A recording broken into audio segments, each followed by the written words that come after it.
கர்த்தராகிய இயேசு கிறிஸ்துவின் நாமத்தினாலே உங்களை நான் வாழ்த்துகிறேன். இந்த நிகழ்ச்சியின் மூலமாய் உங்களை சந்திப்பதிலே நான் மிகுந்த மகிழ்ச்சி அடைகிறேன். இந்த நாளிலும் நான் உங்களோடு கூட பகிர்ந்து கொள்ளும்படியான தேவனுடைய வார்த்தை யாக்கோபு 4ஆம் அதிகாரம் 7ஆம் வசனத்திலே சொல்லப்பட்டிருக்கிறது. தேவனுக்கு கீழ்ப்படிந்திருங்கள், பிசாசுக்கு எதிர்த்து நில்லுங்கள் என்று சொல்லப்பட்டிருக்கிறது. எனக்கு அருமையான தேவ ஜனமே, நம்முடைய வாழ்க்கையில தேவனுக்கு கீழ்ப்படிந்திருந்தால்தான் நம்முடைய வாழ்க்கையில ஜெயம் பெற முடியும். பிசாசுக்கு எதிர்த்து நின்றால்தான் நம்முடைய வாழ்க்கையில ஜெயம் பெற முடியும்.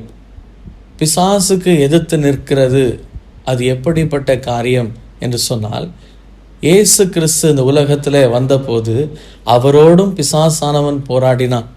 அவரை எப்படியாவது விழ பண்ண வேண்டும்.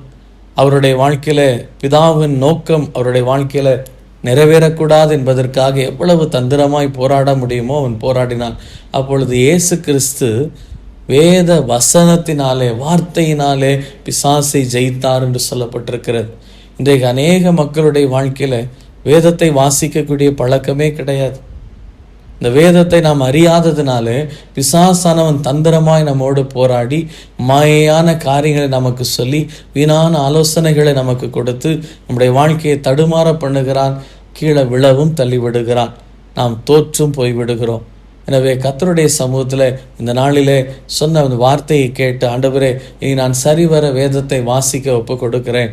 இந்த லெந்து காலத்தில் நான் அதிகமாய் வேதத்தை வாசிக்கவும், அந்த வார்த்தையை என் வாழ்க்கையோடு ஒப்பிட்டு பார்த்து நான் என்னென்ன தவறுகளை செய்து கொண்டிருக்கிறேன், என்னென்ன தடுமாற்றங்கள் என் வாழ்க்கையில் உண்டானது என்று சொல்லி ஆராய்ந்து பார்த்து நான் என்னை சீர்படுத்தி கொள்ள ஒப்பு கொடுக்கிறேன் என்று சொல்லி நீங்கள் ஒப்பு கொடுக்கிறதே பிசாசுக்கு எதிர்த்து நிற்கக்கூடிய காரியம்.